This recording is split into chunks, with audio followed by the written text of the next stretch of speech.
Fyrir sigur, það bara býsna öruggur. Eitt sigur hérna á KR, áttu vonað þessu fyrir leik? Kannski ekki alveg 6-1 en ég hafði alveg trú að við geta unnið góðan sigur í dag. Við bara að gera mjög vel í dag.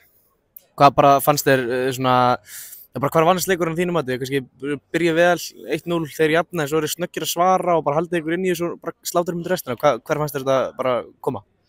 Þjálfari teimur alltaf bara kortleggja KR-lið mjög vel og við vissum að það kæmi kaflar þar sem þeir væru með yfirhöndina og eins og sást í dag þá bara nýttum við svæðið bak við vörnina þeirra mjög vel í dag og við erum alltaf með gríðarlega öfluga menn fram á því. Mér finnst þið bara nýta mjög vel í dag.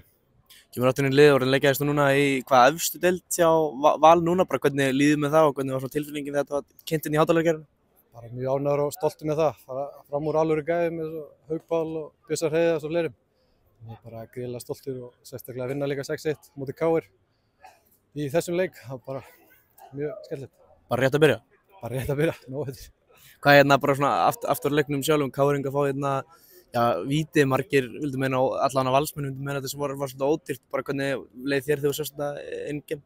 Bara glórulaus dómur og bara kom ekki við, maður ekki hvað þetta var, en dómarinn kom til mín í hálfleik og baðst afsökunar, og við erum 6-1, en við getum ekki með saman á. Einmitt, seinni hálfleikurinn, svona KR-ingar kannski byrja svo af svolítið krafti í byrjun seinni hálfleiks, var eitthvað svona stress, var eitthvað tilfinning komin að þeir var eitthvað jöfnunarmark á leiðinni áður en þig svo náðu að skora 3-4 og alveg upp í 6-1? Nei, svo sem ekki. Við vorum bara þéttir tilbaka. Þetta lá aðeins á okkur. Við vissum það alveg að myndi koma svona kaflar. En svo leið á 4-1 markið kom, þá var þetta bara ekki spurning. Ég meina þessi sigur hlýtur að gefa liðinu bara mjög mikið. Þú segir 6-1 sigur, bara markaleikur í stórleik, framhaldi. Bara hvernig svona lýstur það sérstaklega eftir svona leik? Bara mjög vel. Við varum bara hrikalega góðir í dag og þetta gefur okkur góð fyrirheit og við ætlum að berjast toppsæti til loka. Sigur, takk fyrir að koma vel.